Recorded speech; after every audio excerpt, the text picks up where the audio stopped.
Hello and welcome. Thursday edition. It's Coach's Corner. This is a great one. I'm really anticipating this one. You know, each and every Thursday, we get a chance, both Dave Serrano and myself, we get a chance to talk with college coaches all over the country, all levels, all divisions. This week, Dave is out at Showball in Boston, and it's a busy week for him. But I'm really excited we get to spend a Coach's Corner session with somebody who is a tremendous college coach. Just left TCU, but he's going home. And so we're happy for TJ Bruce, head coach at Long Beach State University. And first of all, congratulations, TJ, and thank you for joining us today. Thanks, Walter. I appreciate it. It's great to be here. You get chills when you just mentioned that Long Beach State head coach. Something that's always been, a dream of mine, which from here, growing up here, and then playing here, and starting my coaching career here, and sitting in the same office that the great ones before me have sat in. I'm super humbled to be here. Well, I mean, you've obviously paid your dues. I mean, you're coming from what you can consider a staple at Omaha with Kirk Saarloos at TCU, and now you get to drive your own bus, you get to pilot your own plane. In your home, and that has to feel good in your heart, good in your soul. But from a baseball perspective, you get to, I don't want to say rebuild, but you get to be a part of taking Long Beach to Omaha and creating your own style of baseball. What is this like for you as a head coach, and what are you looking forward to doing with regard to your recruiting and your current student athletes? Yeah, I mean there's a lot, right? You're drinking through a fire hose right now. Probably multiple fire hoses. I think just during this time, you're just trying to really evaluate things. I think when I got the head job at Nevada 9 years ago, I was 32, and I was going to run in and do things my way, and regardless of really what happened or what the repercussions were. I think now I fast forward. Had a chance to do that for 7 years, had a chance to spend 2 years with Kirk, and a great leader and great coach that he is. And then I had a chance to really sit back and learn. So right now, spend a lot of time evaluating just really where the program's at. And I don't even know if it's a rebuild. I think what I'm trying to do is I'm just the caretaker of the program. Really, this program belongs to the alumni. It belongs to the former players. It belongs to Dave Snow, Mike Weathers, and all the great coaches, Coach G, and all the great coaches before me. I'm just trying to do the best job I can at making the Long Beach community proud, number one, because this thing's a citywide deal. It's not just a school. It's about the city of Long Beach. And then number two is making the Long Beach State baseball family really proud of the product that we put out. Whether, I can't guarantee 45 wins, 40 wins, none of that. But I can guarantee the way that we're going to go about things will make the community really proud. One of the great things about being a former player, and that is your hometown, I mean, you really want to represent Long Beach. Now, Truth be told, I've been out there several times as part of the area code games. Vanderbilt played Long Beach back in 2014. Blair Field. Beautiful field, especially if you're a pitcher. But the big thing about that community is very passionate about baseball. They're involved. They're engaged.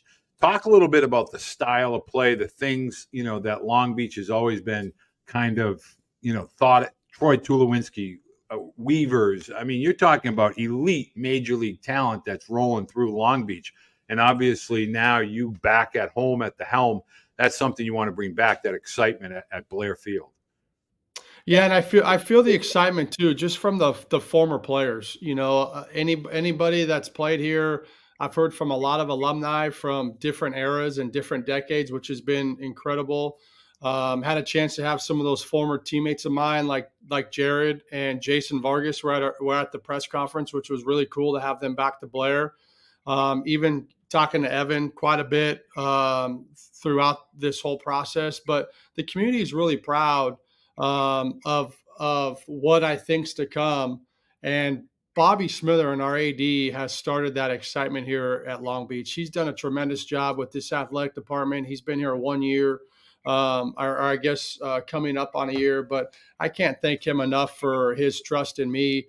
But getting back into what I think I want and what I know the community wants is there again, it's the product, it's the style to play. The Dirtbag brand was never something that was worn across the jersey. It was only a style to play, right? So part of it's discipline. And I think that what that entails is the consistency of behavior, doing things like you like to do them when you don't want to do them, right? That's everyday life. That's one of them. Integrity, responding, toughness. What's toughness? Competitive toughness, overcoming adversity. I think the one thing about the Dirtbag program is it's a brotherhood. And I think most programs have that. And it's just kind of that unique, we all wore the same jersey, we all went through the same things, and we all stand for the same core values. And I think that's something that's really important in bringing back. I think one of the things that I think at this stage in the game that's going by the wayside is a team first mentality. Bingo. That's what Long Beach State was.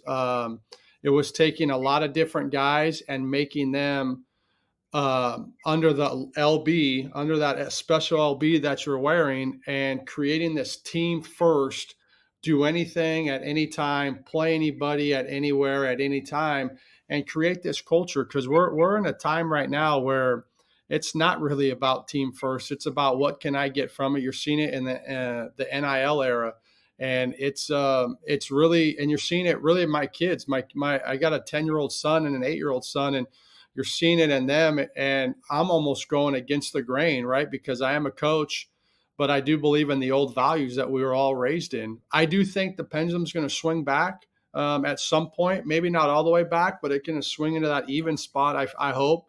But that's really what I'm trying to create. I'm trying to create all those things that's the standard of play. That's the standard of how you're going to go about your life. That's the standard of what you're going to do when you attend class. That's what Long Beach State baseball means to me. And that's what it was. And that, in my opinion, that's the Long Beach community as a whole as well. One of the things I really want to do a deeper dive that I think you're able to do this, whereas most coaches don't really, that recruiting component in the world that we're living in today.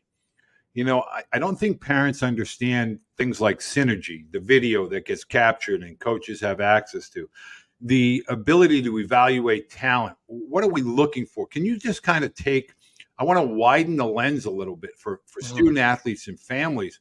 You just hit on something. When you're playing in these summer tournaments, it's a lot about me, and there's not a lot of attention on the we, because you're really, in some cases, only a part of a program for a week or a month, and you're not really, engaged, involved as a team in a deep capacity. Can you talk about recruiting and some of the ancillary things over and above analytics or metrics that you are looking for in a potential student athlete now at Long Beach? Yeah, I mean, number one is part of creating the culture that you're trying to create is you got to have values, and you got to have core values, or you got to have a code, right? You've raised a family, so you have a code that your family lives by. And I think that's part of it. And we have a code that the Long Beach State Dirtbag baseball program is going to operate by. And bottom line is, if you don't fit into that code, then this isn't the right place for you. And that's okay. That's good. But those are some of the things. That's just one thing that we're trying to do. I think obviously culture is driven through recruiting.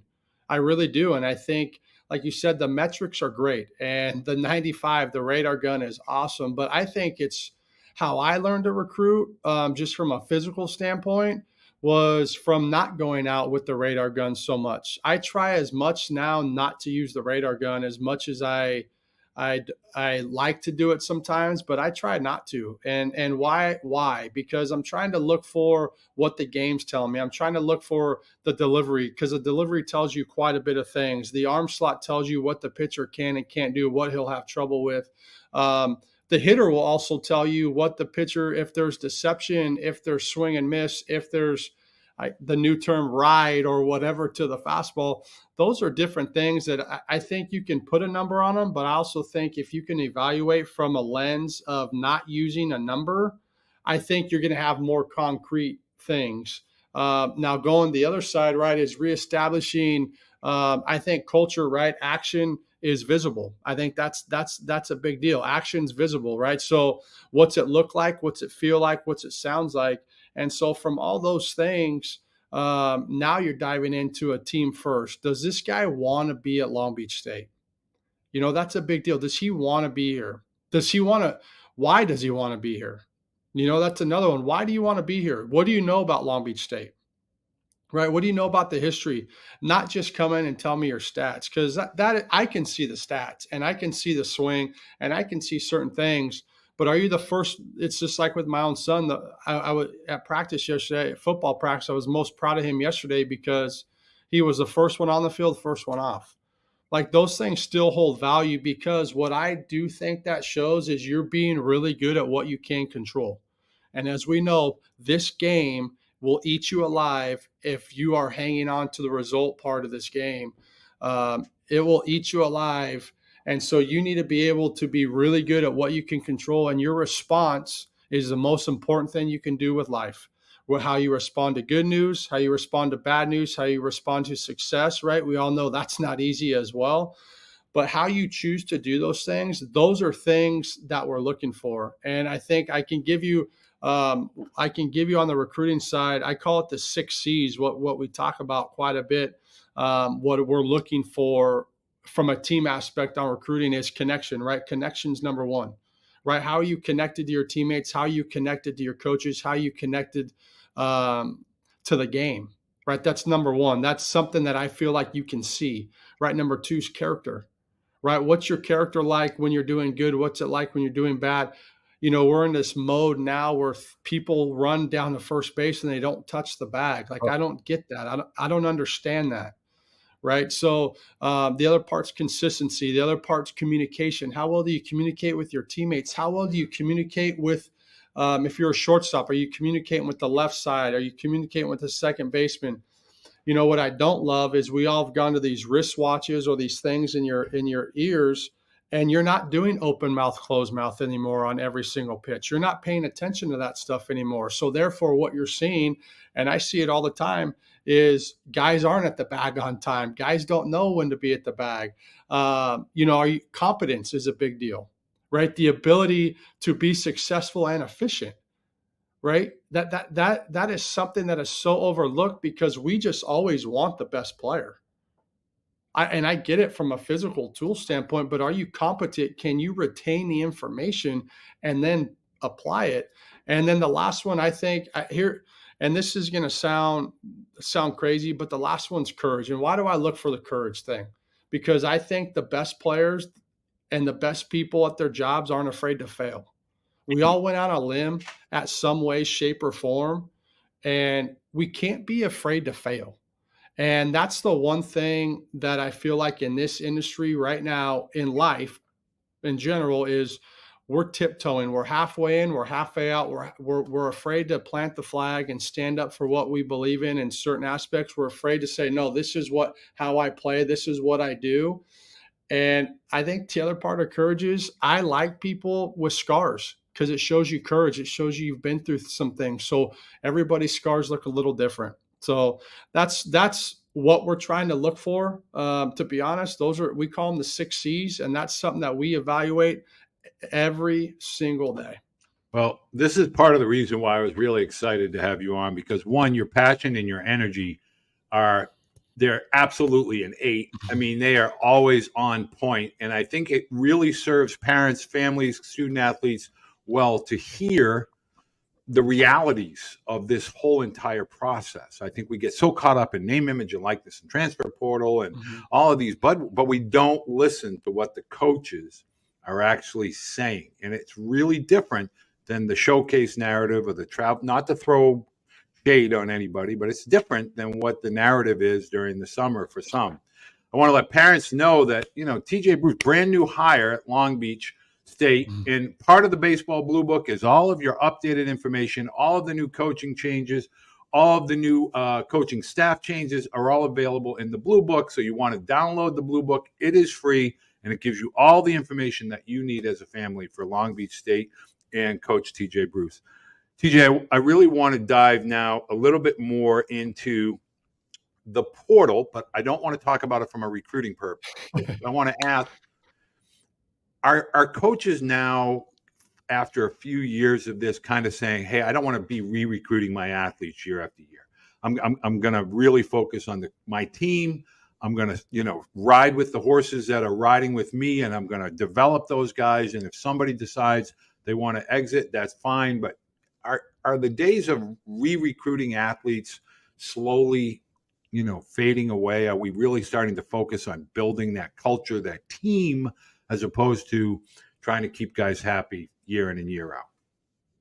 Yeah, that's going to be an interesting one. My first time around as a head coach, I mean, the portal, I think it just got started maybe the last few years, and you still had to sit out a year. So I felt like you were still building a culture and you were still building your organization for long term.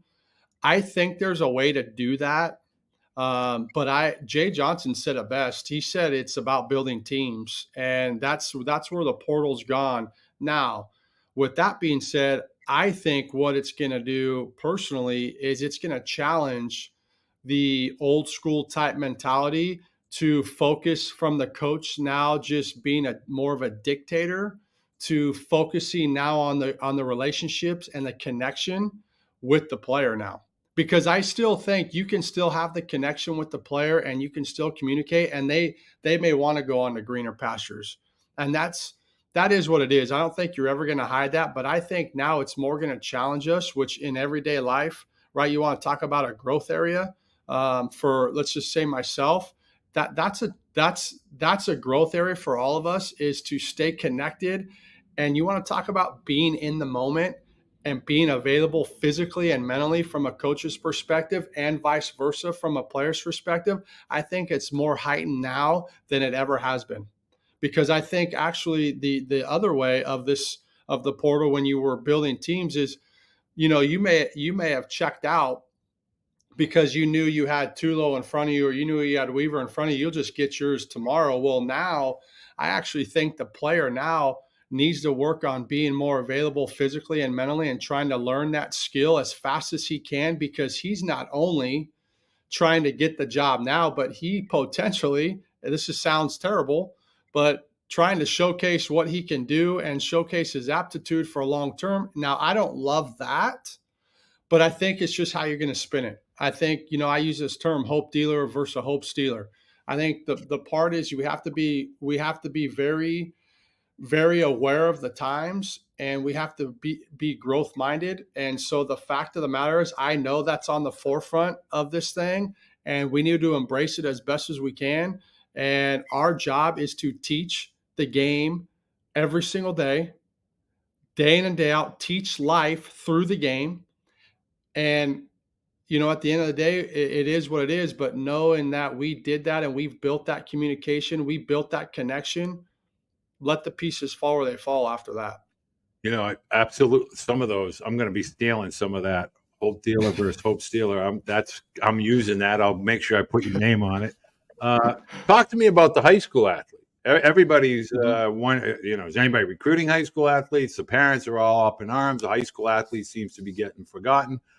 There is a place for the high school athlete, but in my opinion, they need to realize it's a big boy world. It's a sport coached by men. Participants are men, officiated by men. And I say that not so much as to say you're a little boy, but the physicality of college baseball, the size of college baseball, it's a big deal. So what advice do you give like high school athletes that are like, say, sophomores right now, juniors right now? Is it play more, or is it, hey, man, get in that weight room, get some skill set underneath you, play local, get bigger, get stronger? I mean, what's the word of advice for the high school athlete?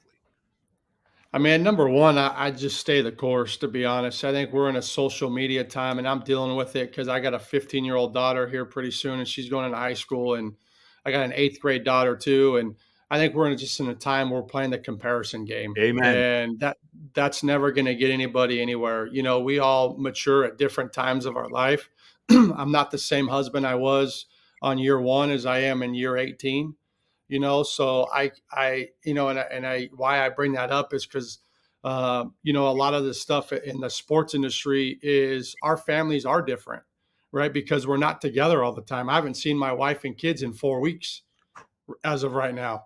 But that's the normal for my family. But we can't compare it to the family that's working 9 to 5 and they go to Disneyland on Saturdays, and that's not our normal. So you can't play the comparison game. It's going to get you down this rabbit hole that you may or may not come out of. You're going to mature differently. You're going to grow physically at different times. Be the best. Dave Snow had this saying, be where you need to be when you need to be there, and be 15. Don't be 18. Be 15 and be right then and there at that point.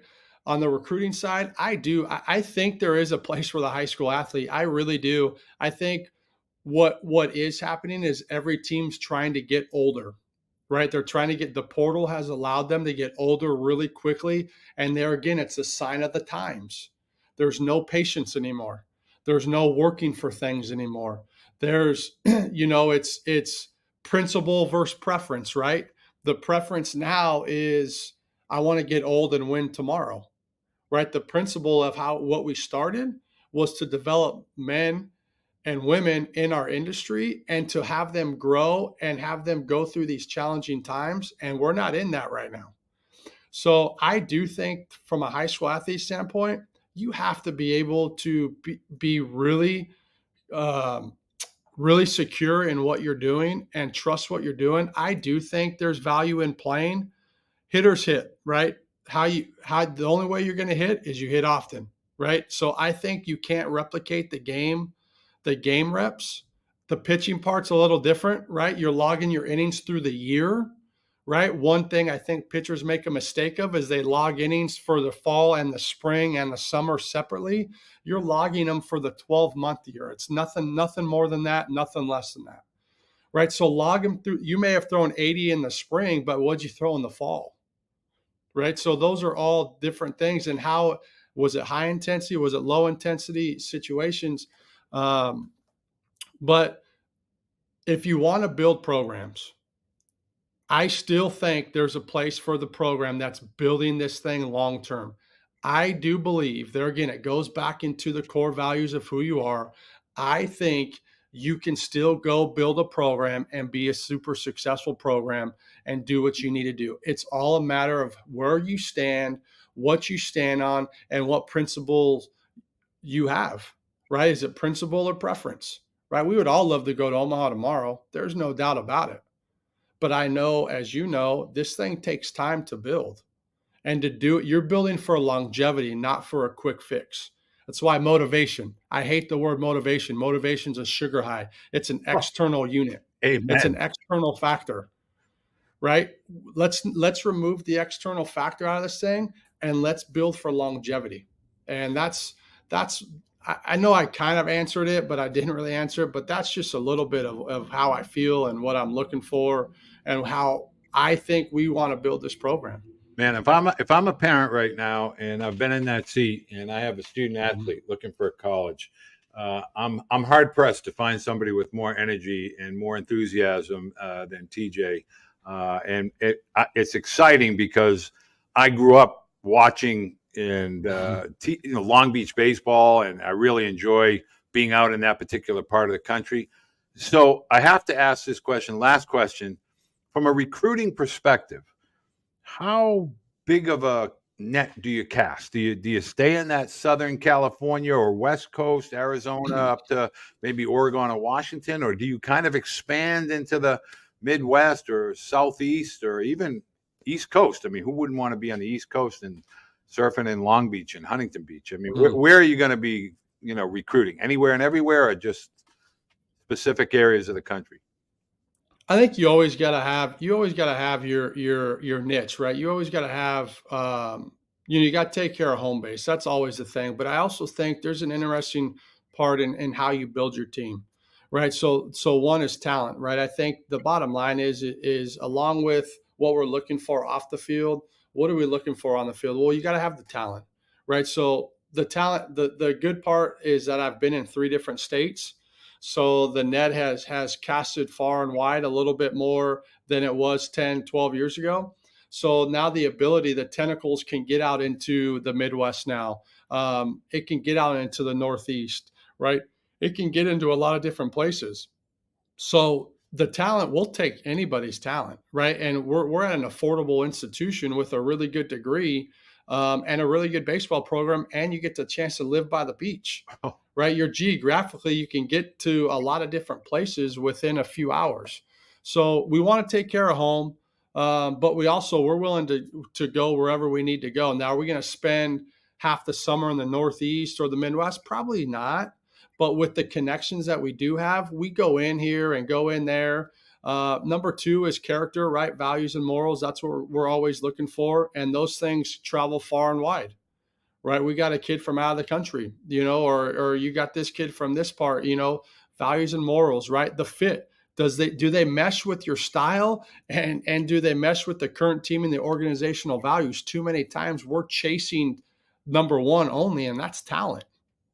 But we forget about the fit. Can you coach that player with their skill set? Right? That's something that doesn't go into. That's why I think you see the transfer portal going crazy right now too. Is too many times we're too busy, taking this net and getting everybody.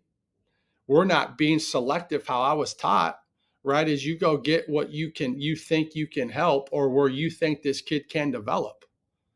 Right. And sometimes it may be you, and sometimes it may not be you. The fix, right? What existing weaknesses does this player possess, and how can you address those? That's another one, right? I just talked about that. The value, how will this player make our organization better? Period. Because there's all values, right? My senior year in college, I was a role player, right? I knew I was in the game at every seventh, eighth, ninth.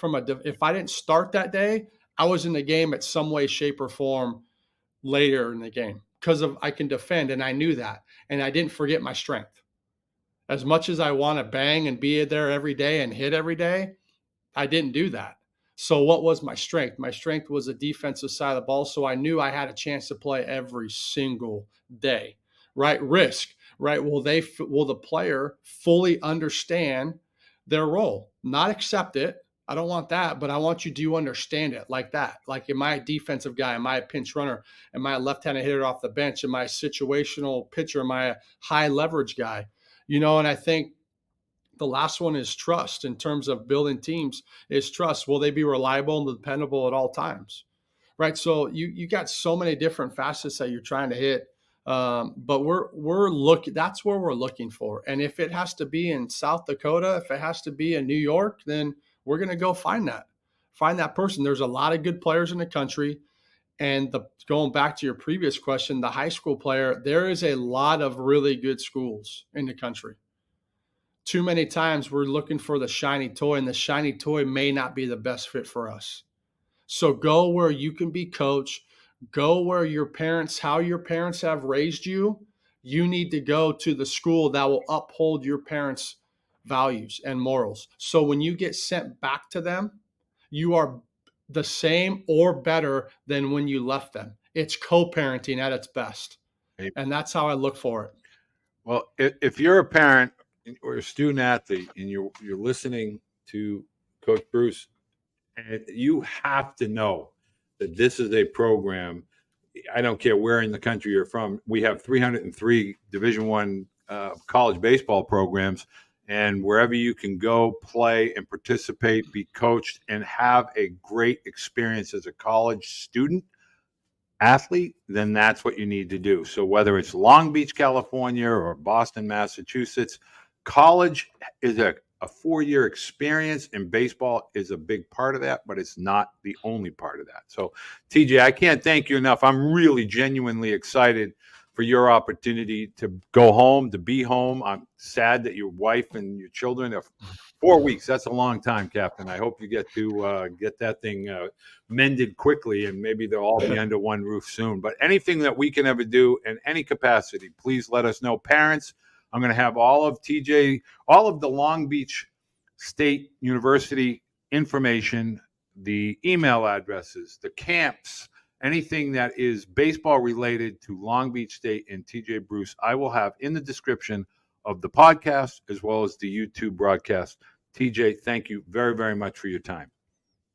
Thank you, Walter. Thank you for having me, and go Dirtbags. I love it.